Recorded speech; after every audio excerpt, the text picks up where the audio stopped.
Hi, I'm Johnny Havoc. And I'm Newt. This time of year, we'd usually be on vacation, and certainly not making a video. Yeah, normally we'd be spending all summer making props and costumes. That's because every year, Atlanta hosts one of the biggest conventions around, Dragon Con. 2020 had something to say about that. Since there is no Dragon Con this year, we're going to reminisce and we're going to take you along for the ride.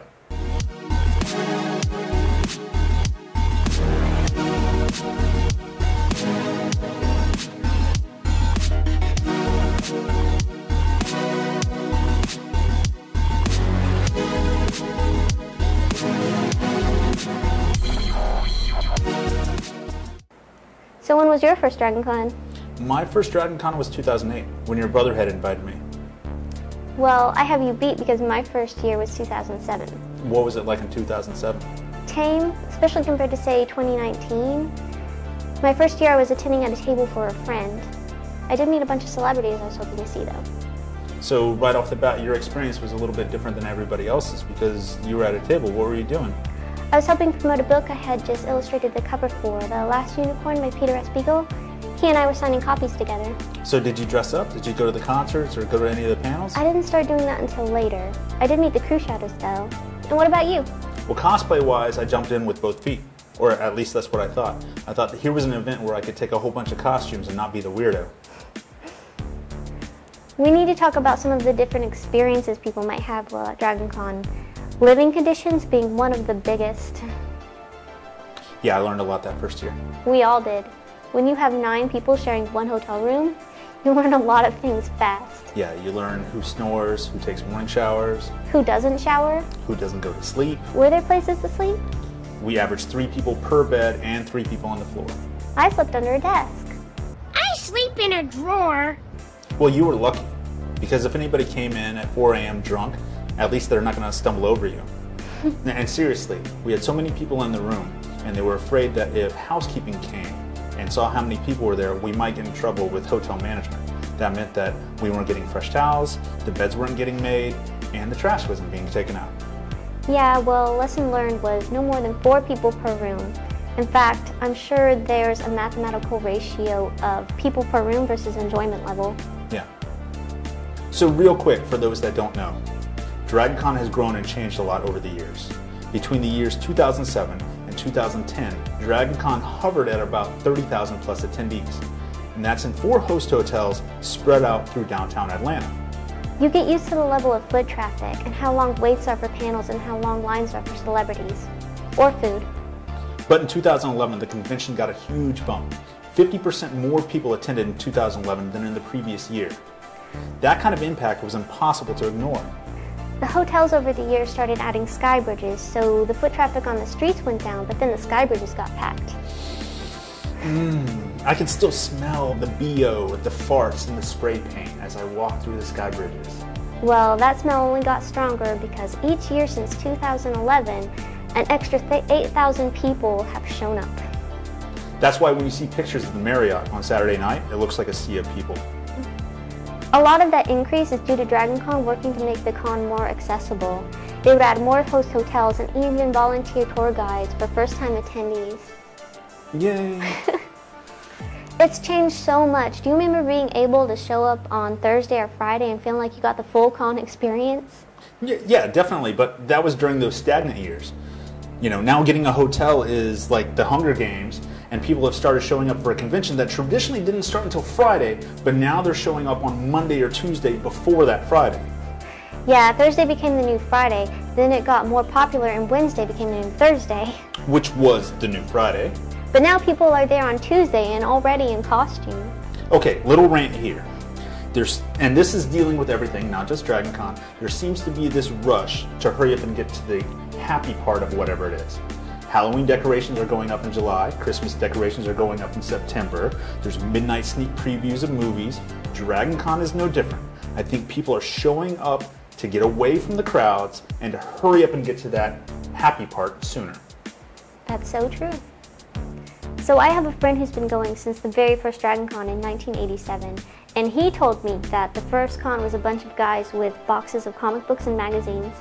Well, now it's spirit store costumes and baby strollers and bro nerds doing chest bumps. In all seriousness, the real attraction to DragonCon is the fan participation. Unlike other notable conventions, you don't have this huge corporate reveal or exclusives going on. Fans orchestrate things at DragonCon. Fans are the ones that make the panels and make the parties or plan the events. Yeah, for those that have been going before the big spike in attendance, the con felt like this hidden gem. Anybody remember the movie The Beach? In some ways it does feel like that. Maybe that's why people are going earlier. I know for me personally, Saturday is my least favorite day to go out now. It's insane the amount of things you can do while there, besides getting drunk. That becomes the biggest struggle, and the biggest source of heartache. You simply can't be everywhere at once, and there aren't enough hours in the day to stand in every line or to try to catch every panel. And not to mention being in those lines in hot and cumbersome costumes. The parties and events are the same way, with every fandom hosting its own party. The theme parties are the best though. One of my favorites being the Henson themed balls. You said balls. Well, I won Best Gelfling at the last one, while our friends Kendall and Jordan won Best Dress. Oh, so we're back on costumes now. What were some of your first costumes at DragonCon? Background was Supergirl from the animated series, two of my favorite incarnations of the character. They're both fairly easy costumes and comfy to get around in. Well, mine was the Riddler, also from the animated series, and Sweeney Todd. Those were both pretty comfortable because just long sleeves and a little eye makeup made it a little uncomfortable. The worst was I took my first rendition of Bosk, and that was quite uncomfortable. Do we really want to do this in chronological order? Because that would be 10 years of costumes. True. I mean, we could just dump everything out and just do it at random. Okay, fine. Well, one costume I did was Una from Legend. I wore her in 2015 on my own, and then in 2019 I wore her in a Legend group with friends. You'll be seeing a lot of those friends later. Well, you know, I did the same exact thing. You wore Una twice? No, I mean I wore the same costume twice. Once by myself and once with a group. I wore Captain Harlock in 2014, and then I wore Captain Harlock again in 2015. I see. In true Johnny Havoc fashion, you redid the same costume twice. And I'd be lying if I said that I didn't want to make them for a third time. Yeah, that was one of my favorite groups we ever did. Mattel is still one of my favorites. It's nice cosplaying characters you already resemble. Yeah, heaven forbid you actually cosplay to your body type.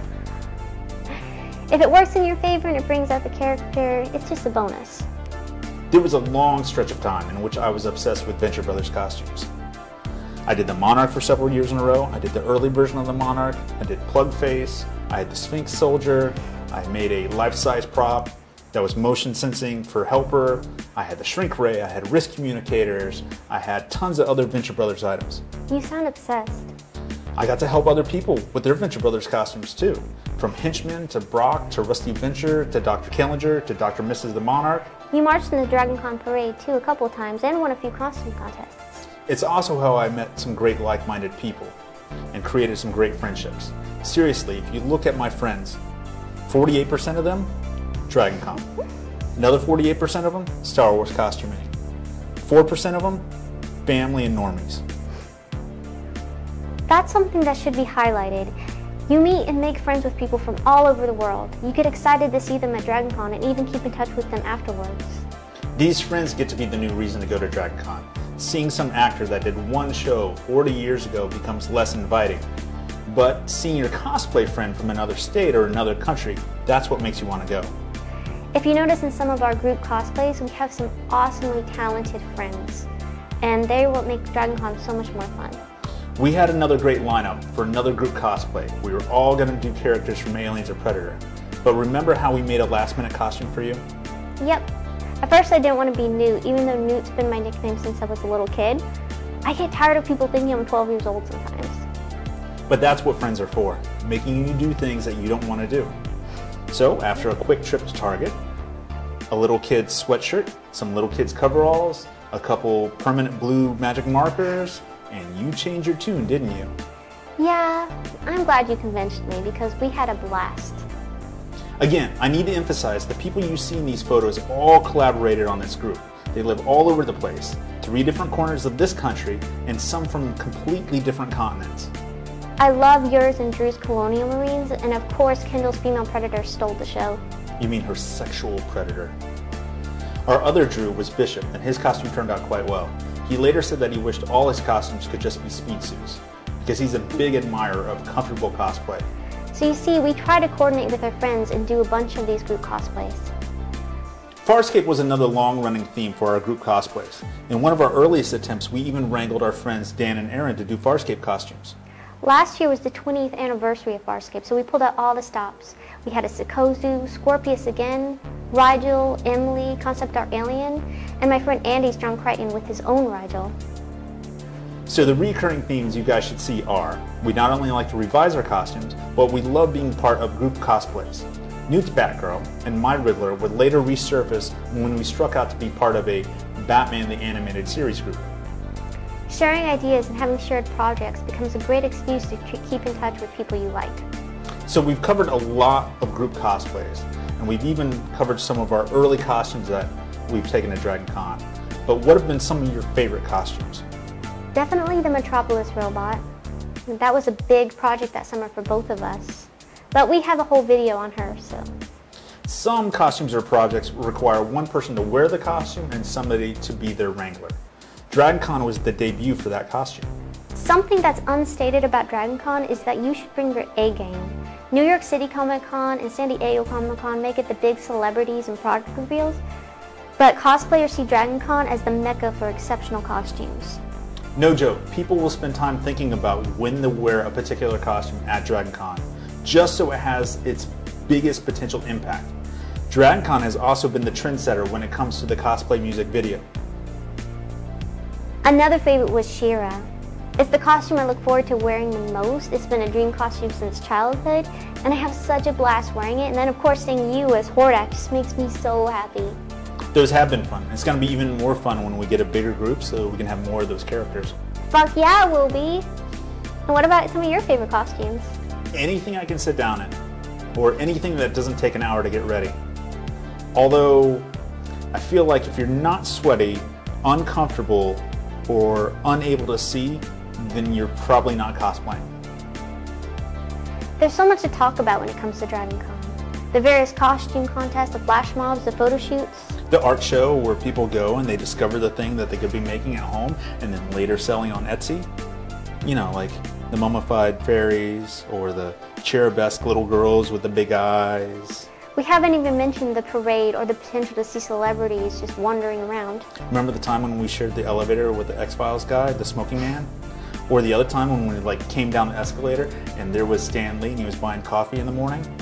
Or Phil Lamar walking around the Marriott? Or getting breakfast? Yeah, we get it. It's fun to just see celebrities out in the wild.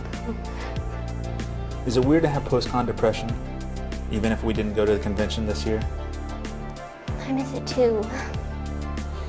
But if the world doesn't end in the next few months, I'm sure the next con will be fantastic.